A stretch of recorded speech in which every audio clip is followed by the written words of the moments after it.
We have a partner from Stride Ventures. Her role at the fund includes end-to-end deal management from deal sourcing to monitoring, handling strategic partnerships with VCs, banks and other institutions, and investor relations. She has led deals covering sectors like fintech, consumer, B2B commerce, and health tech, and brings in over 9 years of experience in the lending ecosystem across MNC and SME clients.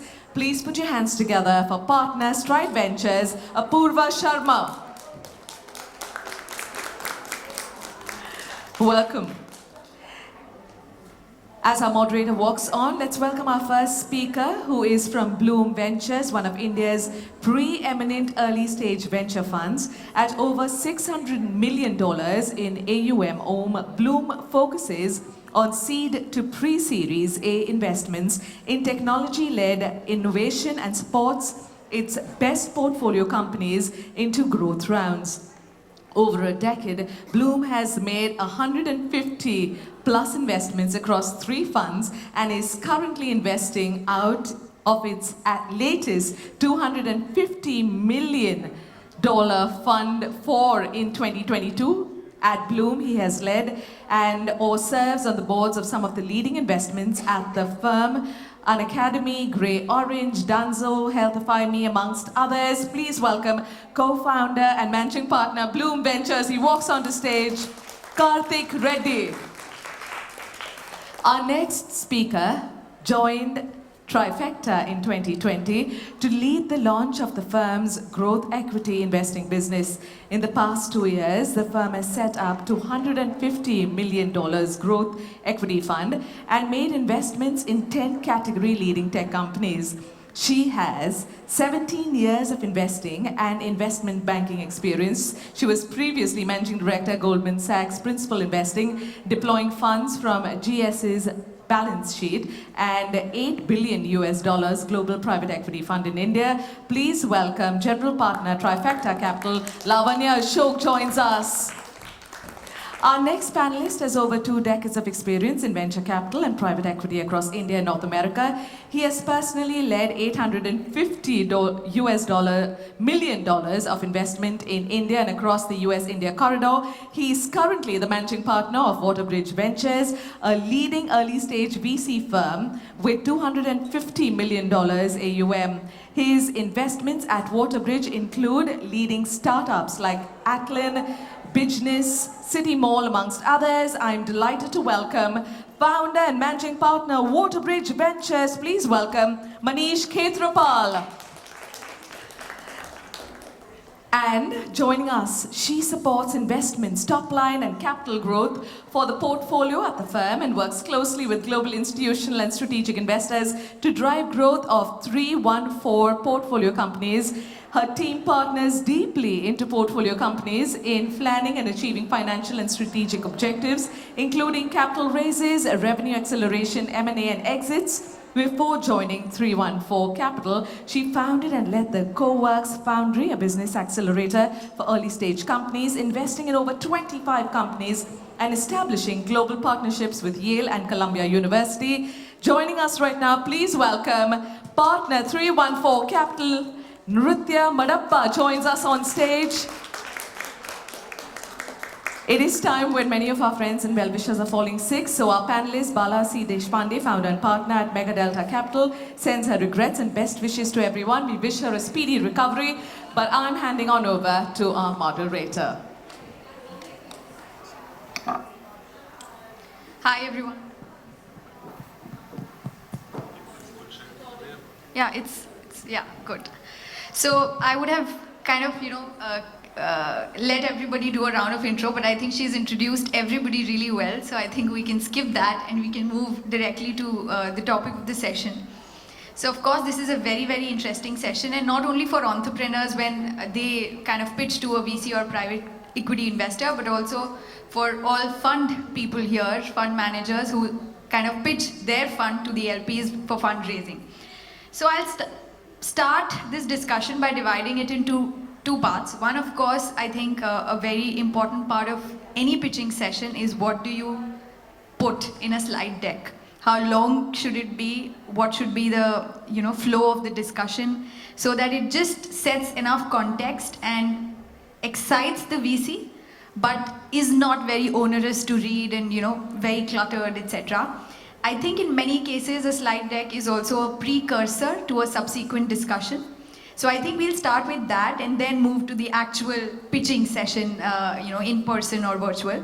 So what, according to you, should be, and of course it'll differ with respect to the stage of investment, and we'll cover all of that. But what do you think, is there an optimum size of a fund deck, and what should actually be there? What is a must to have? Karthik, do you want to start? Thanks.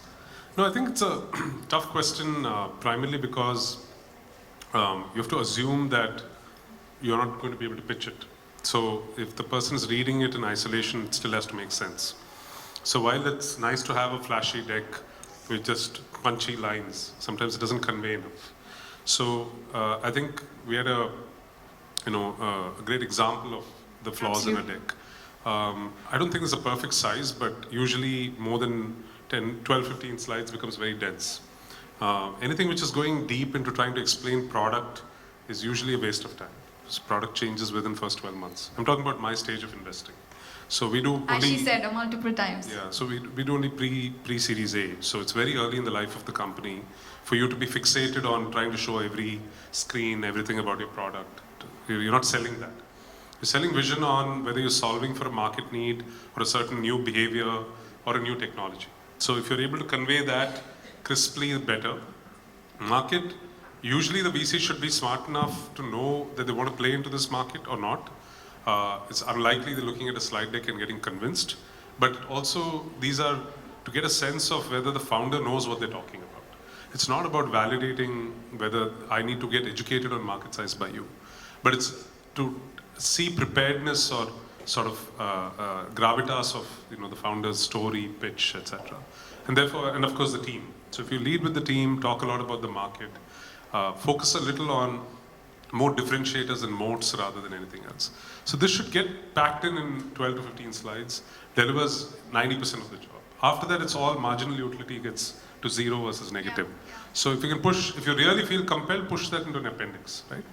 And as I said, it has to be easy enough. So for example, we don't meet anyone without a pre-read, like 0 now. I think pre-read is always good. You should always send it. This is the pre-read. Yeah. So if you don't send the pre-read, I don't know what to make of you. I'm not spending 10-15 minutes out of 25 minutes that I've set aside trying to understand your business. So this has been our prescription at least. We force everyone to send us a pre-read, and this is our preferred. What about, Manish, maybe, we'll cover the early stage first. Late stage. Yeah. No, I think I'd add to everything that Karthik said and said, when it's at least a pre-read, there's only one goal, right? Getting that conversation, that's it. If you want to keep it short and punchy, honestly, just focus on whatever will not even excite, impress, just make the person curious enough to want to know more, right? And if you use that almost as your use case for your pre-read and how you design that, you'll realize actually you would focus on very few details, whether it's like a very core insight you have because you've worked in this field forever, something you've unearthed from like talking to hundreds of customers or thousands of customers, something you've done really different and unique that you know about this problem statement and why you are the person to do it. Of course, after the pre-read then comes the deck that you of course use during your narrative, and then there's also the deck that you send post that conversation so people can do their internal work. My biggest advice to a lot of our founders is that think of them as 3 very different, endpoints that you need people to get to with each of these assets, and actually think about them exactly that way, right? And some VCs may prefer, if they follow up and ask for more information even in the pre-read, that's great, they're engaging with you, you have all of that listed out and then go from there. So I'll drop it with that one specific point and then we can go deeper through the conversation. Sure. Maybe just add, because we're talking early stage still, and Lavanya will add a perspective on later stage. I'm going to not speak from my PE life today, so it's just venture. Couple of things I'll add. Actually, Vinita had some amazing examples of what not to do, also what to do. I know elevator pitches, frankly, in real life don't really happen. At the same time, just like if we encourage a professional to speak about themselves in a super quick minute or two. I think it's a good practice to also talk about your business, why you're doing it, why you're doing it now, why you're the best person or the team to do it. So that elevator 2-minute equivalent pitch I think is important. But on the main pitch, my suggestive length and format is 10 slides, 2 minutes each, shouldn't be more than 20 minutes. Agree completely on raising curiosity. I think founders often do not spend enough time on the slide titles and go too much into detail, but every slide should raise some bit of curiosity. End of the day, all of us in our business are in the learning business. We may not admit it, some of us admit it, but we are learning from founders all the time. Absolutely. So please raise our curiosity. And lastly, I think in terms of what length also and what to focus on in early stage, since there's nothing else really that you can hang your hat on, it's really that focus, what Vinita was saying, on that consumer. Whether it's B2B or B2C, how does the life of that customer or consumer change pre and then post using my product or service? If that bit is clear, I think it's generally very catchy. Then it's all about how many such customers may be out there, which addresses the point of market size. Also on value prop, I have this like founders or pitches that cover competition well, revenue pools well, how large competition has become actually shows tons of confidence. Often that is missed. So for me, those two should always be there, other than the fact that why are you doing it and why are you doing it now? But 20 slides or 20 minutes leave a lot of time for question and answers, because most meetings will be 45 minutes to an hour. So leave that time for engagement, and as Karthik was saying, pre-reads always help too. Sure. I think all fantastic points. When you come to growth stage, there's a lot more to analyze, right? There's a lot more in terms of metrics. There's a lot more in terms of just progress the company has made. So when we get decks, they're typically 20 plus slides, so they're a little bit meatier and more dense. But I think that's in some ways necessary to convey all the progress that's been made. I think the main things we like to see when we get a deck is just clarity of current purpose. Because sometimes, what you said you would do in seed and Series A is potentially very different from where you actually went and found product market fit and what you're raising money to accelerate from this point on. So I think very crisp articulation of what the big business is you're trying to build for which this round is being raised is really important.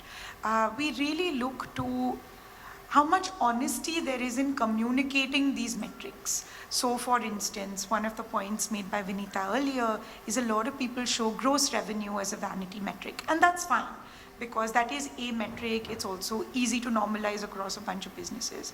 But how transparent are you in showing in that very first interaction the investor is having with your business, all the other metrics that follow from there? Are you transparent about your cohorts? Are you defining things like CAC in a way that's industry standard, or does it have like 6 small asterisks that actually make it a very different metric, right? So I think try to communicate crisply and with honesty. Try to showcase all the metrics. So if there are questions that need to be asked, if there's something the investor needs to prepare for, you give them that opportunity. So when you actually meet, there's a very honest, open discussion. I think what's also really helpful is proper use of proceeds. Because from this point on, if you're looking to get large amounts of money into the business, actually how you're going to spend it is very important. So in addition to all the things that carry forward, right? Things like, why are you a good founder fit for this problem? Why is the market opportunity larger than you thought it was 5 years ago when you started? Why do you think you will be worthy of a permanent source of capital in 5-10 year time period? All those are important. They continue to be, but in addition, this pure focus on metrics, pure focus on what you will be from this point on in the journey. Maybe the team you need to hire to go from say 100 to a billion. All of those also become important and relevant. Sure, thank you so much. So probably it's a good idea to have, different versions of your slide deck. One can be a precursor to the main discussion, one can be during the discussion, and then of course you can give all the details required post the discussion. Also, as Vinita, I think she did a very good job at just highlighting her journey between seed to Series C and beyond, and what are the metrics that should be a part of the presentation, because it can have very different interpretations for the stage of VC investor that you are interacting with. So although she covered a lot of points, I'll still like to add there. So of course, when you are starting, TAM, like she said, is the way to the hearts of all VCs, is the most important thing. But for a Series C stage, probably TAM is not something that anybody is questioning. So you have to focus more on the traction, on the execution, on the use of proceeds, etc. So Karthik, what are the 3 things you feel should definitely be a part of a company deck when they are, or when they're pitching, they should definitely cover as part of their pitch if they are in, say, a seed to Series A kind of stage? No, I think it's important to show, so even pitches are not sadly cookie cutter, right? So every journey is different. If you're actually breaking through on a technology, you won't have much to demonstrate other than proof of early breakthroughs, right? So entire focus should be on showing, as I said, differentiation of technology and why early adopters are actually are buying into your product. And it's not like we do all of our investing there, but there's a good 20-30% of our investing which focuses on SaaS or deep tech, which are effectively sort of new businesses or new technology, right? And then there's another 20-30% where you're actually trying to influence consumer behavior. It doesn't exist. So you effectively have to focus on whether that early adopter is really a die-hard user, right? And I think like in businesses like Dunzo, in Coup, etc., that's all you can see. There's nothing much more to see.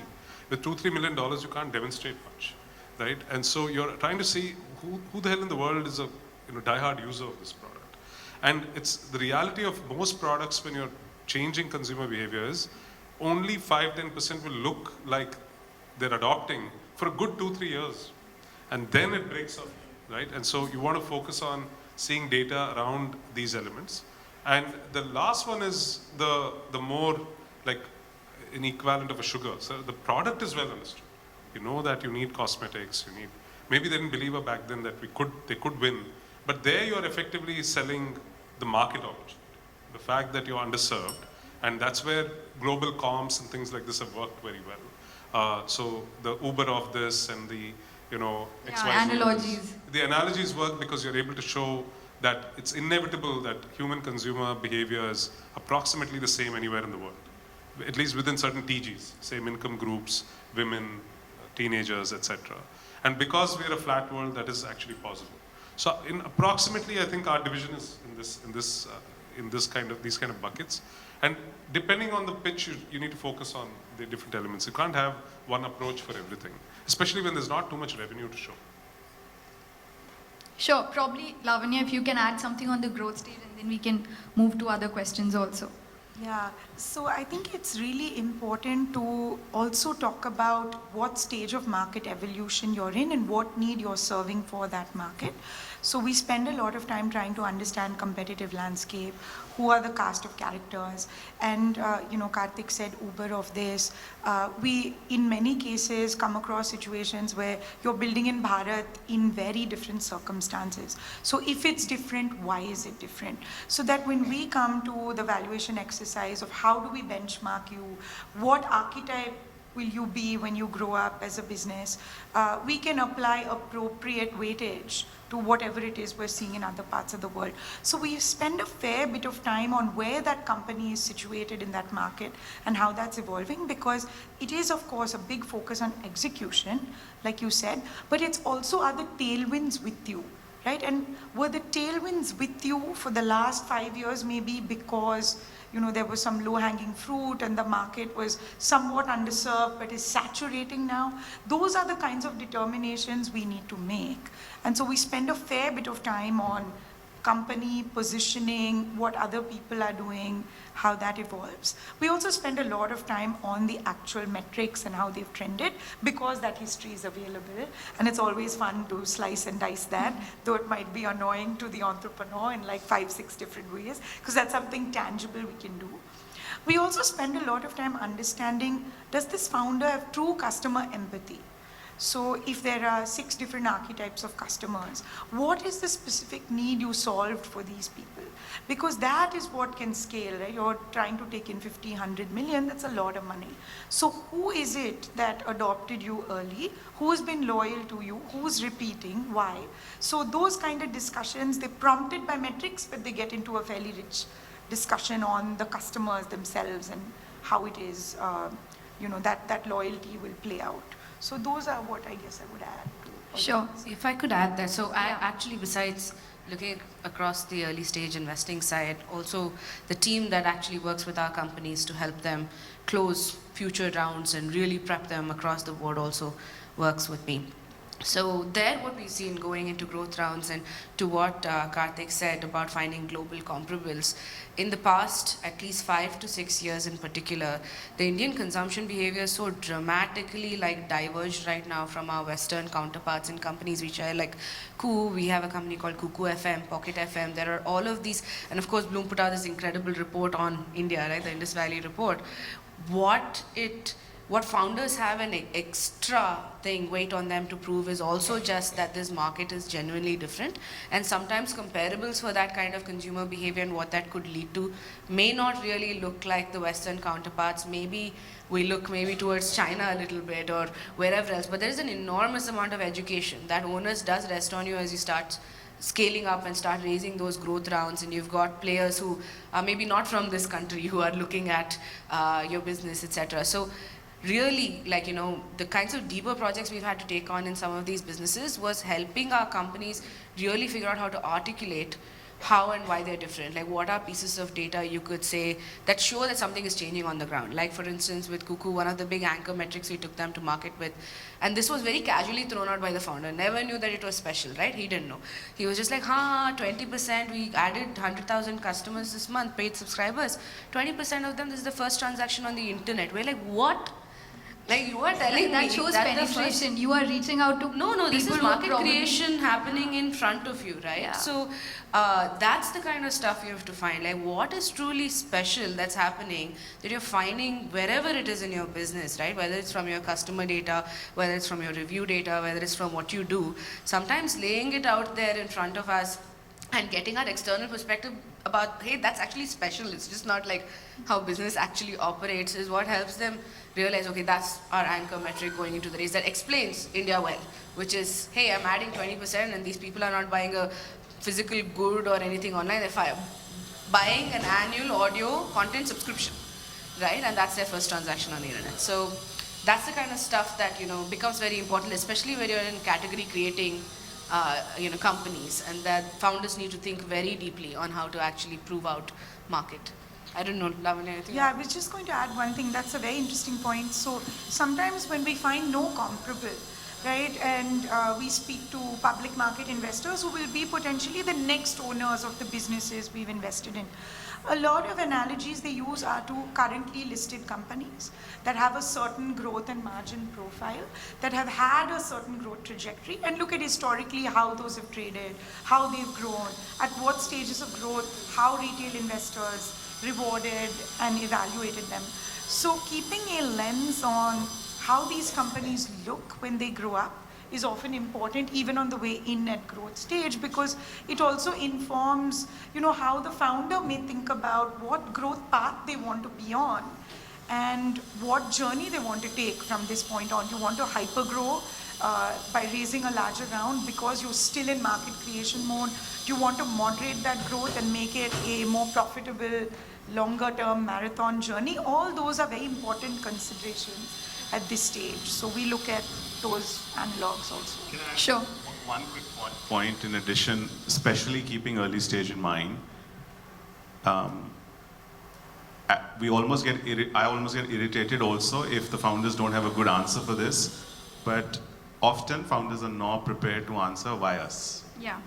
If you go later in the cycle, you can say capital becomes a lot more important than that unique value add. But the chemistry that really needs to work in the early stages between the core investor, whether it's partner or whoever, and the founders is so important that they really have to think about why you, other than this $1 or $2 or $3 million check. We often ask that, and I love it when founders say, I've already spoken to 3 of your portfolio companies, Yeah, I just think how you it's- help that company Absolutely, in the it's way. very important. That's what I'm looking for. That the founder has well researched not only the competitors or the investment thesis of the investor, but also what are the portfolio companies in the similar sector, why did you back, and things like that. Those are absolutely Sure, and critical also saying things. practically, Yeah.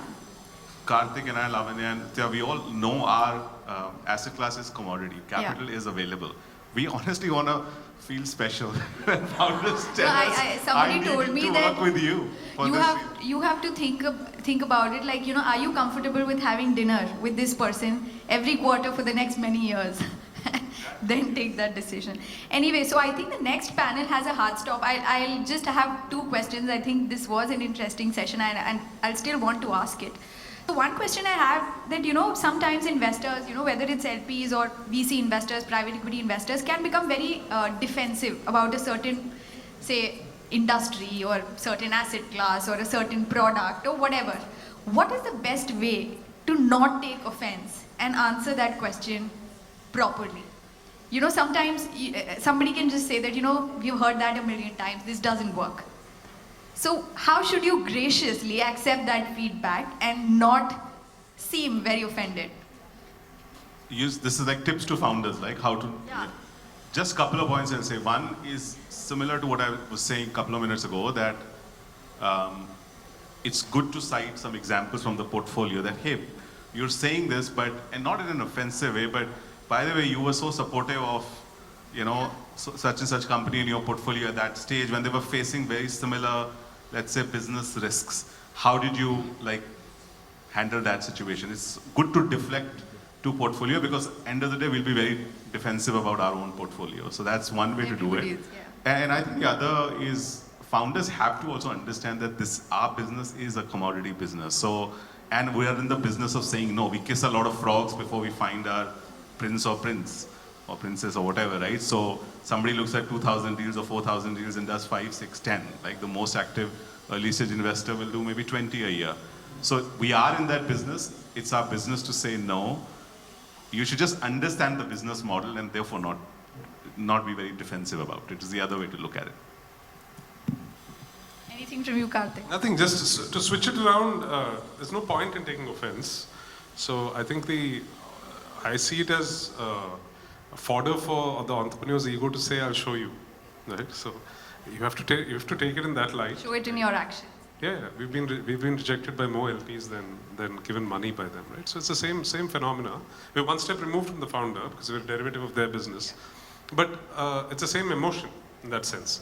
So until you've proven it, you have nothing to say. So you're not There's an no point, just trying and to. you're not an be anti-portfolio defensive. unless you've given a great exit to your other VCs, right? Yeah. So what's the point of arrogance here? I don't get it. So you have to actually deliver that outcome before you can get arrogant and about the fact that you know better than the VC. VC might not know. The other thing we ask founders to rationalize with, I'd give this advice all the time to my founders. The global average has nothing to do with India, or the global average is probably 1 out of 50 or 1 out of 100. You have to be Saying prepared yes. for the grind. Yeah, so there are like 2 people in the world at any point of time through a 12-month period who will give you a term sheet. So just rationalize that in your head and say, I have to pitch 50 to 100 times. And the final part of that is use it to your advantage. So I tell, stop cribbing about it and see what you can get out of that 45 minutes from the VC. Can you get a customer connect? Can you get a enterprise, if you're selling SaaS, please get 2 damn, customer Take leads something every out month. of that meeting. Yeah, last 5, you've lost the plot in the first 20 minutes, use the other 20 to get Ranga, right? So, or get to discuss their portfolio company, as Manish is saying, make them happy and get some gyan out of that. Get a connect to them, say, I want a mentor, something. VCs want to help if they can't give money.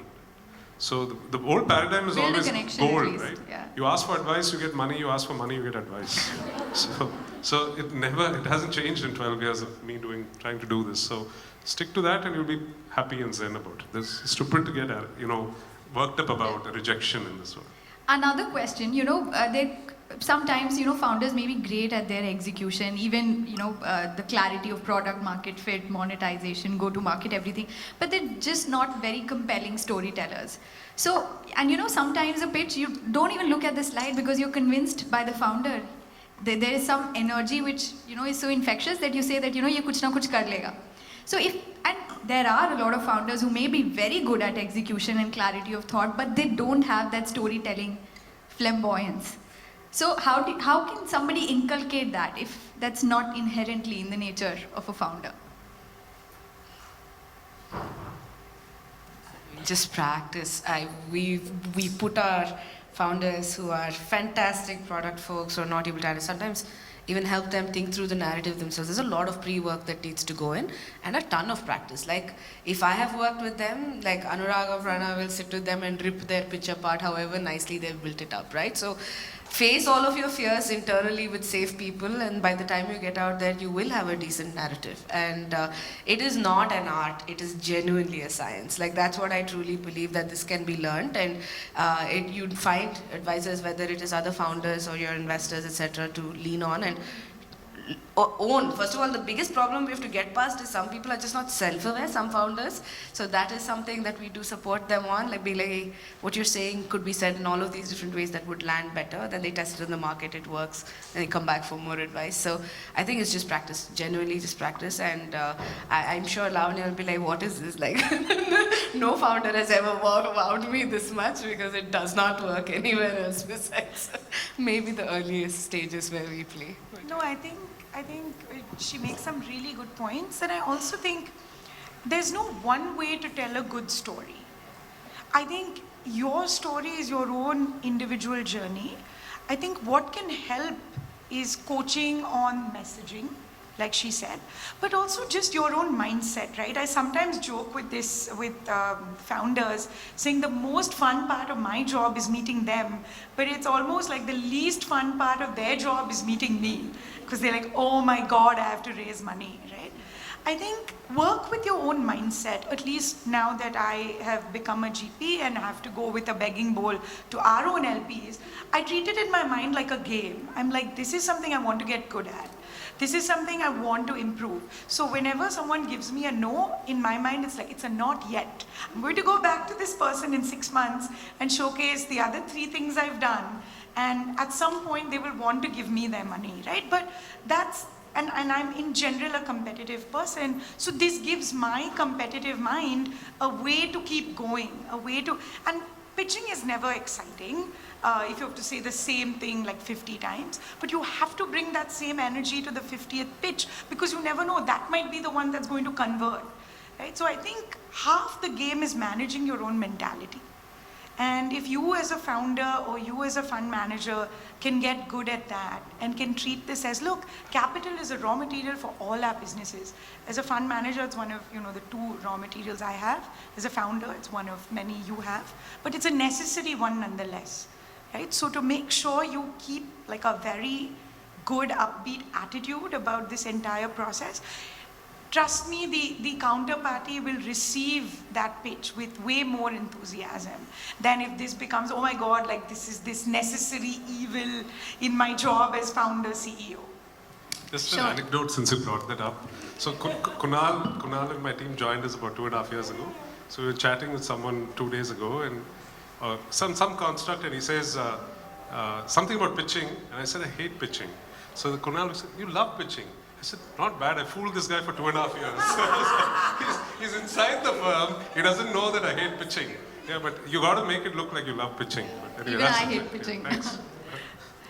Cool, thank you so much everyone. Unfortunately, we have run out of time, so we have to end it. And I hand the stage to you again. Thank you so much to our moderator, Purva Sharma, our panelists. We're not going to let you leave the stage. We've got this very fancy bag that's getting brought onto stage. It's vibrant, it's beautiful, and it's filled with some amazing goodies, all right? So, ladies and gentlemen, please put your hands together. That was amazing. We moved forward from Vinita Singh's session into this one with our moderator, Purva Sharma, Lavanya Ashok, Nrutya Madappa, Karthik Reddy and Manish Ketarpal. Thank you very, very much.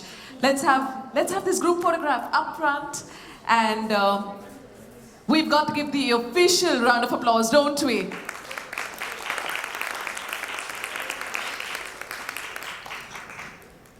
Thank you so much. every single session. I know it's tough to be a moderator with so much excitement and so much knowledge to be shared. So we thank each panelist, each moderator. You're simply amazing. Everyone in the audience, you're going to be looking forward to this next session. You know, we've come to the end of our breakout sessions, and while the rest of our delegates join us from level 1, we'd like you to put your hands together. A huge shout out to EuroKids for setting up the complimentary daycare facilities, and more importantly, their vision and commitment to making it work for the working mum. So everybody, put your hands together for EuroKids. You know, I don't know how many of you came on over with your kids, but thank you so much, EuroKids, for supporting us. We thank them and for helping us send this strong message and signal to everyone. We stand for the and, not the or. So, well, we can have both, right? We now move forward to that session, to that one-on-one chat that I was talking about with a lady that all of us love. She's a recipient of various prestigious corporate awards, such as the 40 Under 40 Award by Economic Times and Top 50 Most Powerful Women in Business by Business Today. She is passionate about improving women's health in India and promoting entrepreneurship. She has launched a unique YouTube talk show on women's health called Uncondition Yourself with Namita. She leads Thapar Entrepreneurs Academy that teaches entrepreneurship and is part of the global television show Shark Tank India. And if that wasn't enough, she is the executive director of MCure Pharmaceuticals, a global pharmaceutical company headquartered in Pune with a turnover of 6,000 crore rupees. Please join me in welcoming on the stage Executive Director, MCure Pharmaceuticals, with us today, Namita Thapar. And keep the applause going, because to join Namita Thapar on stage, hosting this chat is Managing Director, Lighthouse Advisors. You saw her before, you're going to see her again. Give her a much louder applause, Rochelle D'Souza. Well, this is a session we're looking forward to. Remember, the Q&As continue. You've got to download the app and post your questions. Ladies.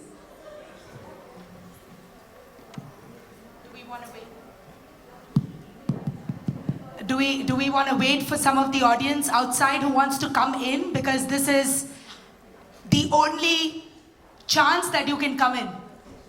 You're going to get a lot of the inside scoop.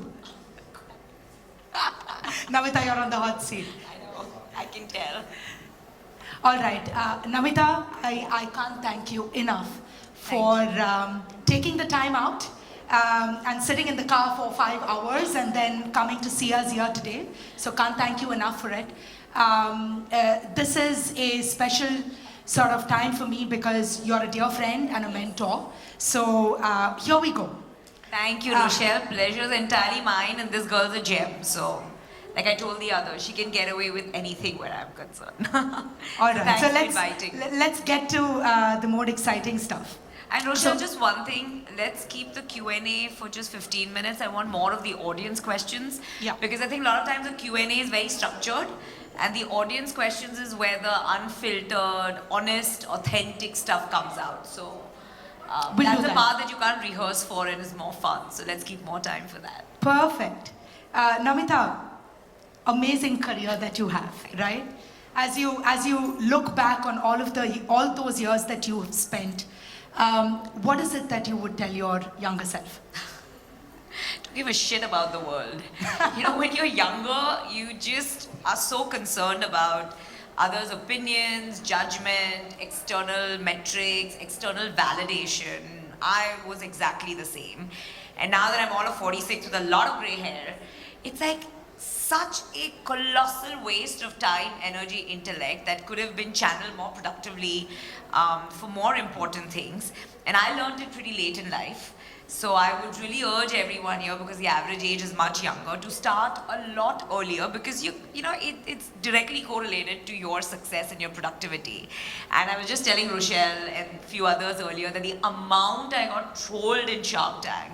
So season 1 was all about ye meri expertise nahi hai, why is she even on Shark Tank? She has expertise in nothing. To season 2 was all about I was the Ananya Pandey of Shark Tank, nepotism. Baba ki pari, where's your Porsche and all that, and they were like hashtag bad mother, and I mean it just got trolled like crazy for stuff. And it's only because thankfully before getting on television I reached that stage of being extremely thick-skinned and not giving a damn that I could survive this. But my point is that regardless of whether you're on television or you're not on television, you're going to get a lot of judgment and a lot of people who are going to try to pull you down. And unless you have the strength to say hell with the world and just believe in the inner voice within, you're not going to get to really unleash that potential inside. So that is the number one regret I have in life, that I got to that stage too late. And for you to get to that stage, you did get to that